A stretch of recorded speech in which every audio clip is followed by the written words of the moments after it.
Hoje vou contar para vocês como um tsunami político está começando a limpar a América. 6 dias atrás, o assassino Charlie Kirk e seus comparsas achavam que, ao eliminar o líder do movimento, fariam a voz da razão se calar. Em vez disso, aconteceu algo que, ao que parece, vai virar a América de cabeça para baixo e talvez a Europa também. Aliás, Charlie já era forte em vida, mas após a morte ficou muito mais poderoso.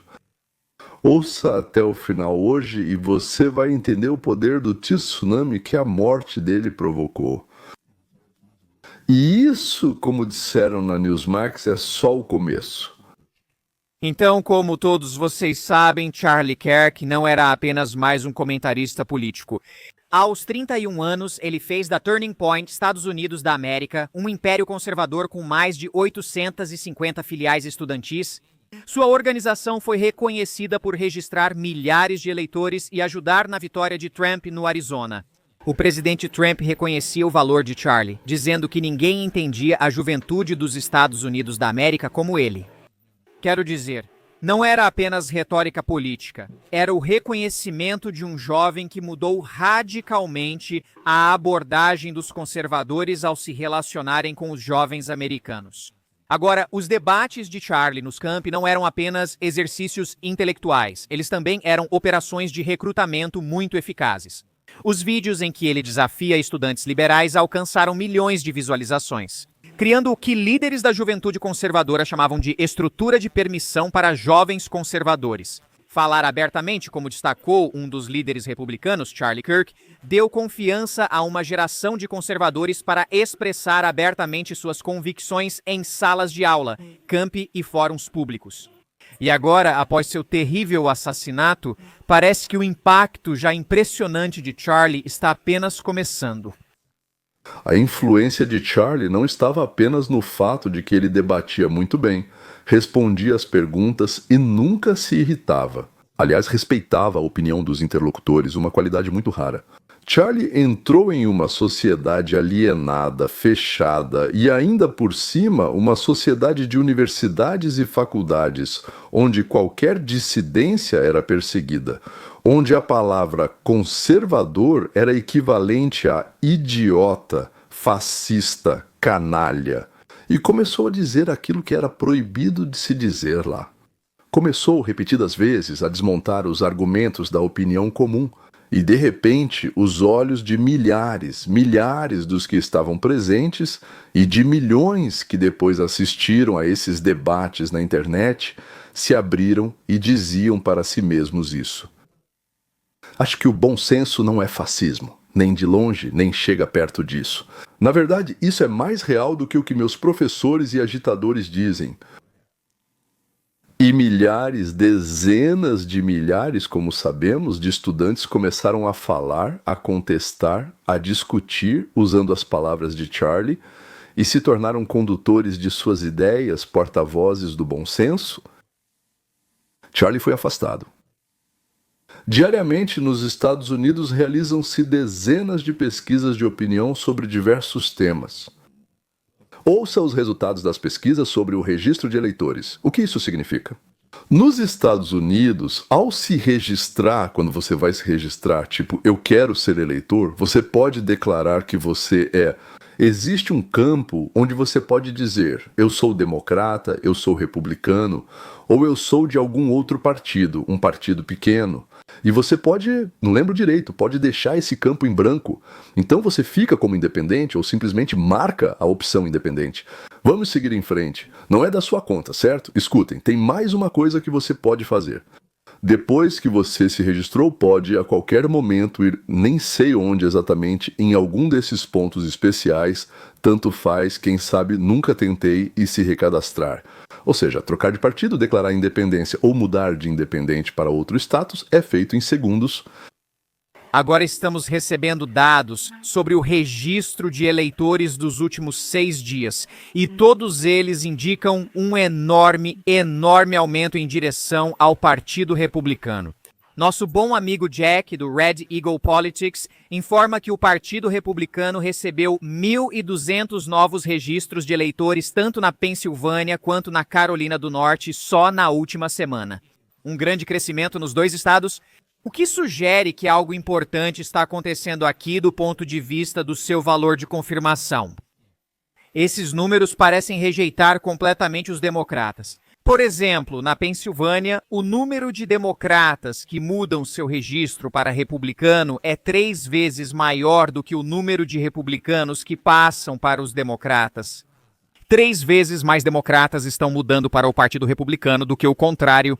Na Carolina do Norte, a situação é ainda pior. O número de registros de eleitores pelo Partido Republicano em menos de uma semana é 4 vezes maior do que a média normal. 4 vezes só nos últimos 6 dias. No Arizona, só no condado de Maricopa, nos últimos 3 dias, houve quase 1.000 novos registros no Partido Republicano. Um dos relatos de uma cabine eleitoral no Arizona é de H. Marisa Hamilton. Ela disse que havia uma mesa apartidária para registro de eleitores em um pequeno evento local, em uma área profundamente democrata. Hoje de manhã, quase todos que passavam queriam atualizar seus dados de registro de eleitor. Todos eles se registraram como republicanos. Você não faz ideia do golpe que isso representa para o Partido Socialista Fascista, que hoje se autodenomina democrata. Eles estão nos levando ao fascismo de uma forma muito democrática, e não é um fascismo inventado como o do Charlie Kirk, é fascismo de verdade. Mas ao verdadeiro, com gulags, escassez, divisão entre o povo e os servos do povo. Agora, vamos descobrir que tudo é ainda pior do que os democratas poderiam imaginar em seus pesadelos mais demoníacos. Espere até ver isso. Mas são eles. O mundo deles, como veremos, está desmoronando diante dos nossos olhos e com razão. Essa tendência em massa de registro no Partido Republicano acontece enquanto os ultraliberais do New York Times já chamavam de crise o registro de eleitores democratas. O Times admitiu diretamente que podemos esquecer as pesquisas. Assim, eles admitem em silêncio que a maioria dessas pesquisas que promovem, inclusive as deles, são totalmente falsas. Esqueça as pesquisas, os democratas estão perdendo eleitores abertamente. Em todos os estados onde há registro de eleitores por partido, e são 30 estados, os democratas estão perdendo, enquanto os republicanos estão ganhando. Em cada um desses 30 estados onde há registro por partido, os republicanos estão vencendo os democratas. Não é só a morte do Kirk que influencia os jovens, e na verdade nem só os jovens. Em torno do assassinato começam a acontecer eventos que primeiro deixam os americanos perplexos e depois apavorados. Eles começam a entender. Bem, nós acompanhamos a vida política da maioria do povo, por assim dizer. Não é bem a maioria do povo. Eles se envolvem na política um mês antes das eleições e logo depois das eleições, bem, voltam tranquilamente para suas vidas. Pronto, fiz a minha parte. Por assim dizer, agora me deixem em paz por 4 anos. Aí eles começam a entender o que aconteceu nos anos de governo do Partido Democrata, como esses consomol fascistas estavam levando o nosso país da liberdade para a tirania. Passo a passo, passinho por passinho, movimento por movimento. Vamos continuar falando sobre o assassinato de Charlie Kirk. Isso é horrível, isso é nojento. Este é um dos momentos políticos mais significativos do nosso tempo. Já compartilhei minha reação e o significado disso. Comentei sobre a comemoração repugnante da morte dele online. E eu entendo que existe outro grupo de pessoas ao qual quero me dirigir pessoalmente, já que eu mesma faço parte desse grupo. Ou seja, pessoas que estão deixando a esquerda, ou até mesmo considerando a possibilidade de deixar a esquerda. Neste momento, vendo tudo na internet, só penso em como são repugnantes as reações e comemorações desprezíveis pela morte dele. Devem haver pessoas que estão com pressa de deixar a esquerda e dizem, sabe, isso não reflete quem eu sou como pessoa, essa ideologia não me representa mais. E provavelmente haverá aqueles que lutam com o pensamento de que a esquerda não os representa mais, que isso não faz mais parte da identidade deles. E eles começam a perceber como o tecido da sua estrutura política ou visão de mundo política começa a se rasgar e desmoronar. E eu quero falar com essas pessoas como uma ex-esquerdista. Eu passei por esse caminho sozinha há muitos anos. Se você está do lado esquerdo e sente algo parecido com o que senti, isso deve ser 100 vezes mais forte. Sabe, pela experiência que eu tive, eu não estou pedindo para as pessoas deixarem a esquerda e se chamarem de republicanas ou conservadoras. Não peço que aceitem o rótulo do meu grupo, embora eu provavelmente seja de centro-direita nas minhas opiniões políticas. Tudo o que eu defendo é isso. Se você sente que a esquerda não te representa mais como indivíduo, realmente pense sobre isso e siga esse sentimento. Não se sinta julgada por não seguir isso, não pense que você não pode lidar com esse sentimento. Explore isso de verdade. Acho que é uma reação extrema à morte de Charlie Kirk, com um tom muito festivo. Algumas respostas mostram claramente a ideologia de esquerda. Se isso te incomoda, a esquerda não é para você. A direita, 3 milhões de inscritos, aliás. Fica claro que se você deixou de gostar do que os esquerdistas fazem, então você deixou de ser de esquerda. Em um dia, esse vídeo, aliás, teve 1 milhão de visualizações. 1 milhão! É assim que esse assunto preocupa os americanos hoje em dia. Na segunda-feira, o vice-presidente dos Estados Unidos da América, J.D. Vance, participou do podcast do falecido Charlie Kirk, onde declarou guerra a todos que, com mentiras e violência, tentam levar a América para o socialismo, nazismo, enfim, qualquer tipo de totalitarismo.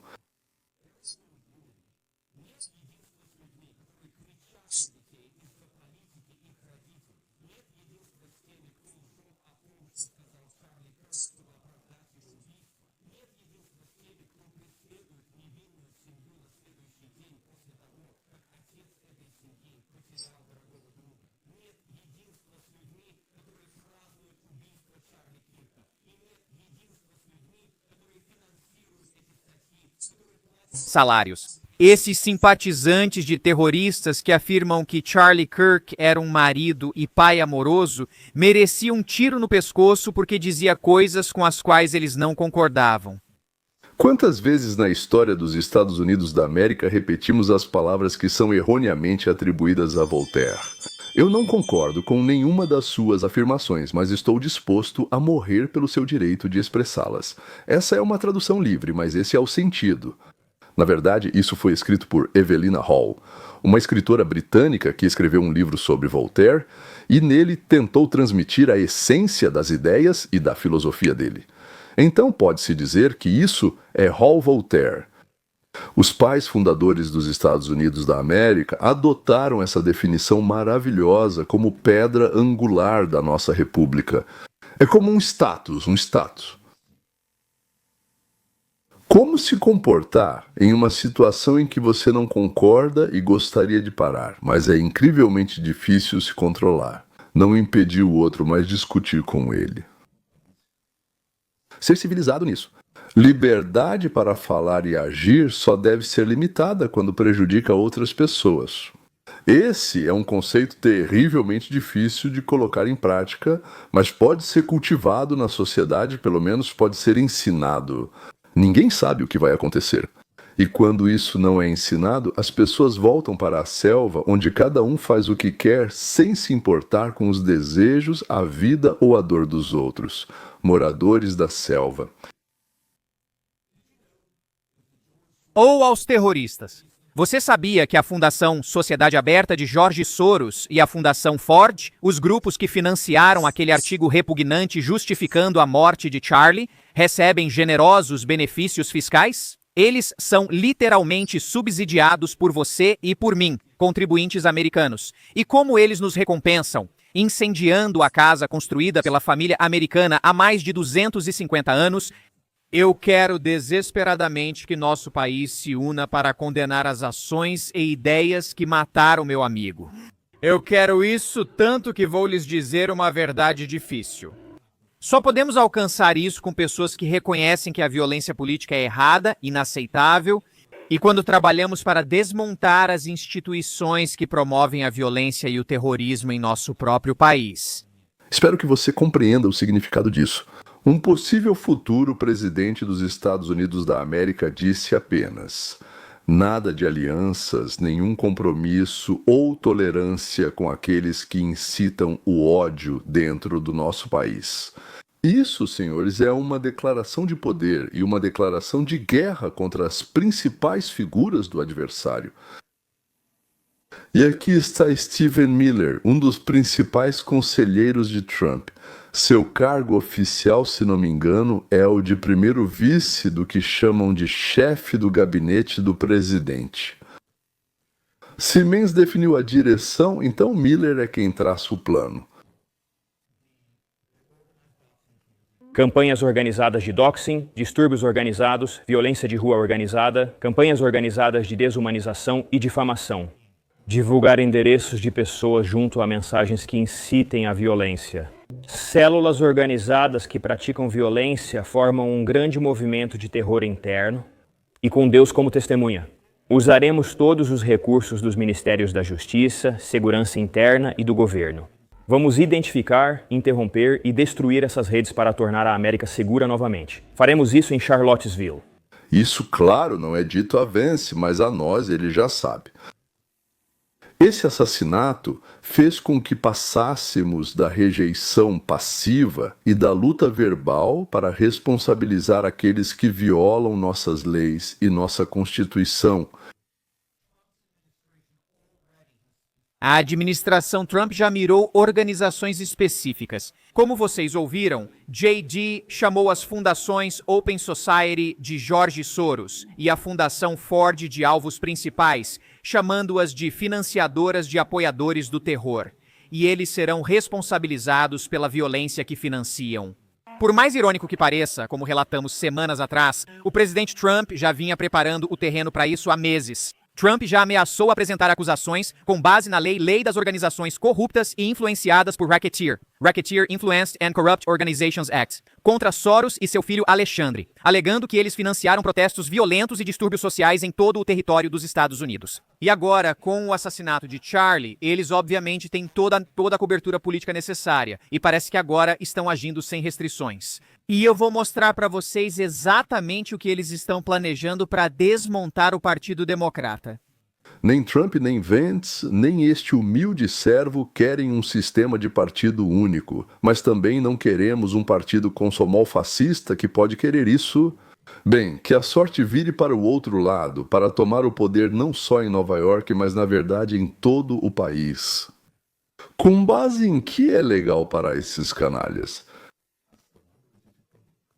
Nós não somos uma sociedade ditatorial, senhoras e senhores. Nós lutamos contra os inimigos, levando tudo em consideração, levando em conta todas as nossas leis. Caso contrário, seremos iguais a eles. Segundo Stephen Miller e Geronda Vance, a administração Trump está se preparando para apresentar acusações com base na Lei das Organizações Corruptas e Influenciadas por Racketeer Influenced and Corrupt Organizations Act, acusações de conspiração e até mesmo leis de sedição contra o que eles chamam de organizações terroristas radicais de esquerda. Então, a Lei das Organizações Corruptas e Influenciadas por Racketeer Influenced and Corrupt Organizations Act, é uma lei criminal originalmente criada para combater a máfia. Quando os promotores aplicam a Lei das Organizações Corruptas e Influenciadas por Racketeer Influenced and Corrupt Organizations Act, eles basicamente afirmam que você está comandando uma organização criminosa e não apenas cometendo crimes isolados. E o que é importante aqui é que por mais de 2 décadas, observadores vêm documentando uma tendência preocupante. Sempre que há distúrbios civis na América ou no mundo, os rastros financeiros de George Soros parecem surgir. Assim, desde os protestos em Charlottesville em 2017 até as manifestações do Black Lives Matter em 2020, os críticos constantemente apontam para a vasta rede de financiamento do bilionário como um denominador comum. Mas isso não é tudo, vai muito além de Soros. Fontes relatam que a administração Trump está sistematicamente mirando toda a infraestrutura do Partido Democrata. Eles já estão investigando o que Trump chama de campanha organizada pelo assassinato de Kirk. Membros do gabinete também colaboram para identificar organizações que financiam ou apoiam violência contra conservadores. Quem de vocês, senhores, reclamou que não prendem, que demora, que só vai acreditar quando prenderem de verdade? Receio que você não entenda. Para descobrir todos, ou pelo menos os principais, é preciso fazer um trabalho enorme, titânico. Documentos, ligações telefônicas, transferências de dinheiro. É necessário localizar os executores, convencê-los a confessar e torná-los testemunhas de acusação. Isso não leva 1 mês, nem 2, nem meio ano. Isso pode acabar sendo um trabalho hercúleo gigantesco. Além disso, né, o outro lado também não fica em silêncio. Eles têm informantes, eles têm influência, eles podem silenciar muitos, mas graças a Deus não todos. O que Donald Trump planejou aqui vai fazer o surto dos esquerdistas sobre o projeto 2025 parecer um passeio no parque. O projeto 2025 acabou de receber um impulso poderoso. Os esquerdistas literalmente não fazem ideia do que eles libertaram. Muitos estão cada vez mais reconhecendo que a semana passada foi realmente um ponto de virada, ou de forma mais profética pode-se chamar de um momento decisivo em nosso país. A chave para esse momento decisivo, como você ouviu no excelente monólogo de J.D. Vance anteriormente, é que não se trata de curar divisões políticas. Trata-se de alcançar uma vitória total e incondicional. JD deixou claro que isso não é um problema de ambos os lados. Nós recusamos categoricamente, recusamos moralmente até mesmo admitir a ideia de que estamos divididos. Compartilhamos a culpa pelo que aconteceu com Charlie. É isso que a reação desesperada de ambos os lados da esquerda exige de nós. Isso exige que assumamos pelo menos uma responsabilidade parcial pelo que aconteceu com Charlie. A única resposta certa para isso é vá para o inferno. Aqui está novamente J, do The Vance, falando sobre Charlie no canal Turning Point. Ponto de virada. A verdadeira unidade que só pode vir quando falamos a verdade. E todos sabem que podem expressar suas opiniões sobre os assuntos do dia sem medo de serem mortos por um assassino armado. O presidente e sua administração declararam responsabilidade política por seus componentes radicais. Bem, antes de tudo, são os círculos de esquerda liberais, os chamados círculos, que criaram uma atmosfera de ódio, uma atmosfera que contribuiu para esta e muitas outras tragédias. Aqui, como exemplo, vou mostrar algo para vocês agora e depois vou explicar por que estou mostrando isso. Trump está tentando mudar a Constituição, negando o direito, por assim dizer, ao cidadão nascido nos Estados Unidos à cidadania. E muita gente diz, sim, já estava na hora. Que absurdo é esse? Olha como a Argentina sofre por causa de uma lei parecida. Está na hora de fazermos algo parecido? Está na hora de recusarmos também. E a Constituição, ora, que santidade é essa dos pais fundadores? Foi escrita há muito tempo. Está na hora de novos pais fundadores, digamos assim, pais reescritores.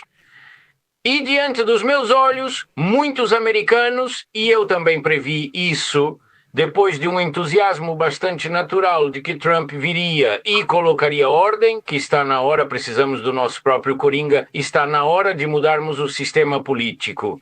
Muitos americanos dizem que existe o risco de fascização, de uma fascização direta do país. E, como sempre, a história nos dá uma oportunidade única de observar. Como sempre, podemos ver claramente como esse movimento cresce não só de cima, mas também de baixo.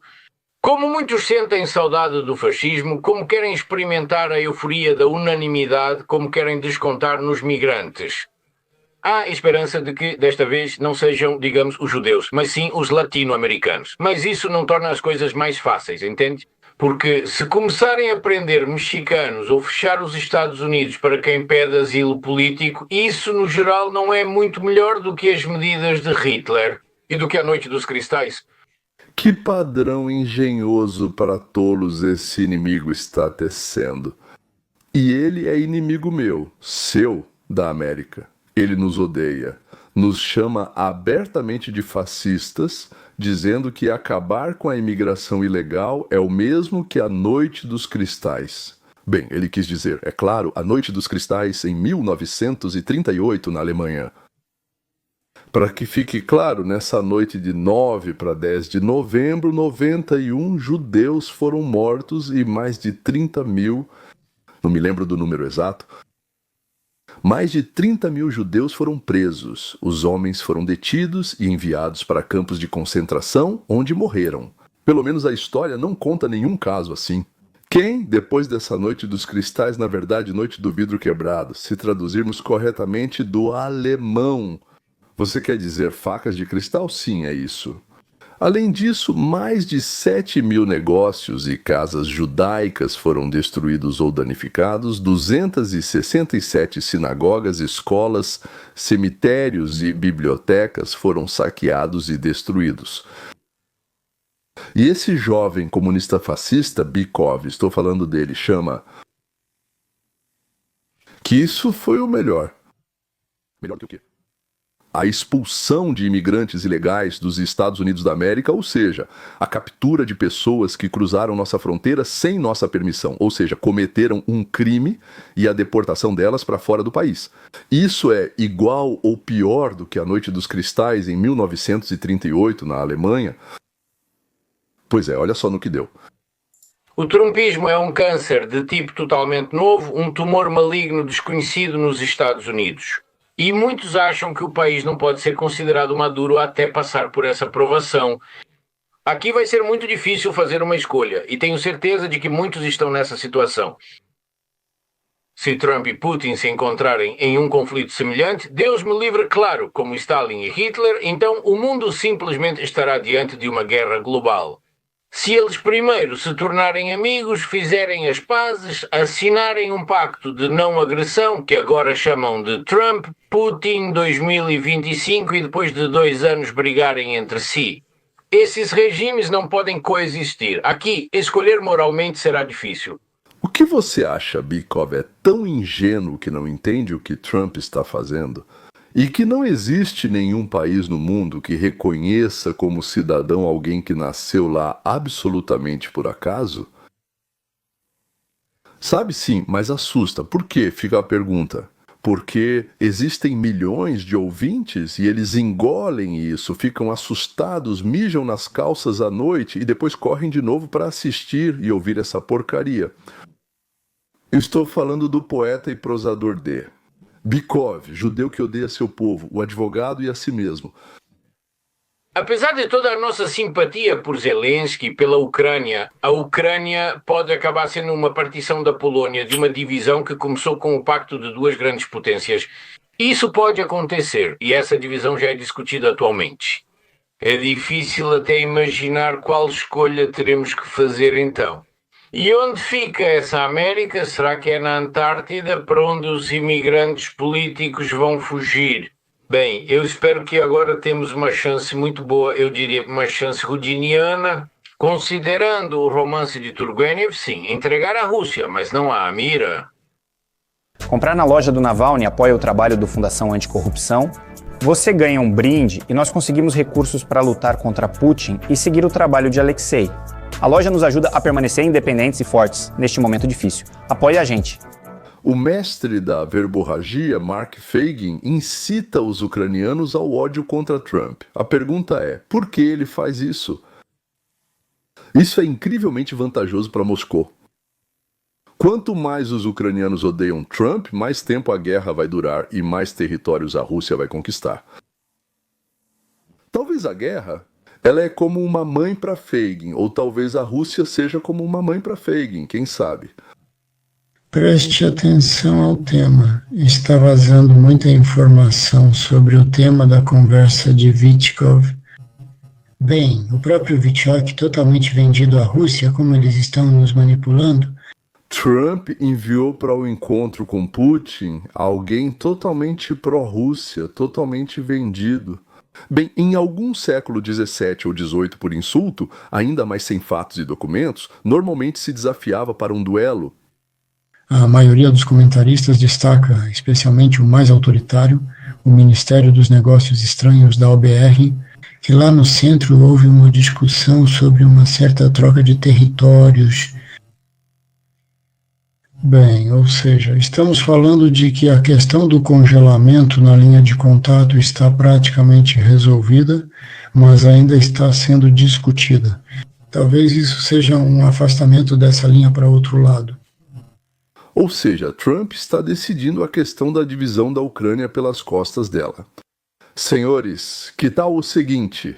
Lutem vocês mesmos o quanto quiserem, tudo o que conseguirem conquistar, tudo o que conseguirem libertar é de vocês. Hajam como bem entenderem. e nós vamos cuidar dos nossos próprios assuntos. Eles são muito mais próximos de nós do que os seus, assim como para vocês, os seus assuntos são mais importantes do que os nossos. E vamos dar total liberdade para que Ucrânia e Rússia resolvam tudo entre si. Por que pintam um quadro de que Trump e seus colegas corruptos e pró-Rússia estão dividindo a Ucrânia com Putin? Só por um motivo, para que os ucranianos odeiem Trump, vejam traição em cada movimento dele e não aceitem nenhuma pausa nas ações militares, para que os ucranianos continuem a guerra. A quem isso interessa, né? Você vai perguntar, quem precisa disso? Você vai perguntar, será que é do interesse do Kremlin? Primeiro, isso interessa ao gabinete do presidente da Ucrânia. Segundo, interessa aos fabricantes de armas europeus e americanos.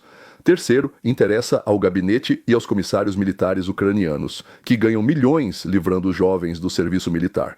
E assim, a guerra, os assassinatos, as destruições que são vantajosos para alguns, continuam para que o dinheiro não pare de fluir para os bolsos dos canalhas escolhidos por idiotas.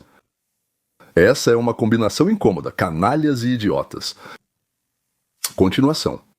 E para manter o povo em estado de idiotice, foram contratados Fagin e Pionkovsky, Yakovinovich e outros vários Zirnovs com Schweitz.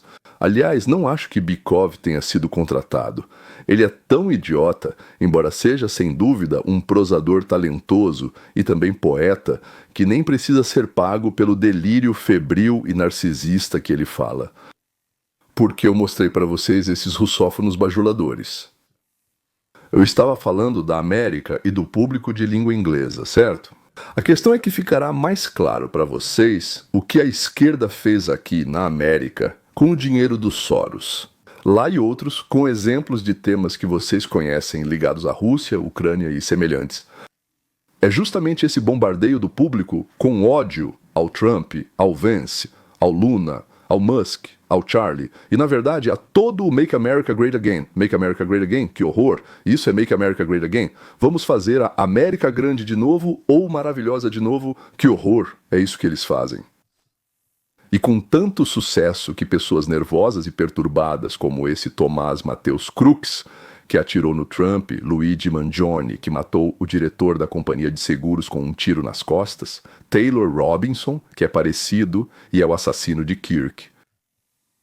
Eles se inflamam de ódio e da obsessão de matar e eliminar.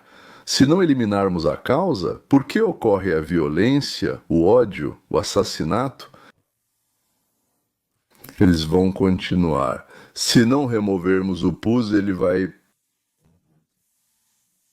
se espalhar e crescer. O país precisa voltar a entender que é possível dialogar sem ódio e sem violência. Os jovens precisam aprender que tolerância não significa: se você não concorda comigo, eu vou te matar.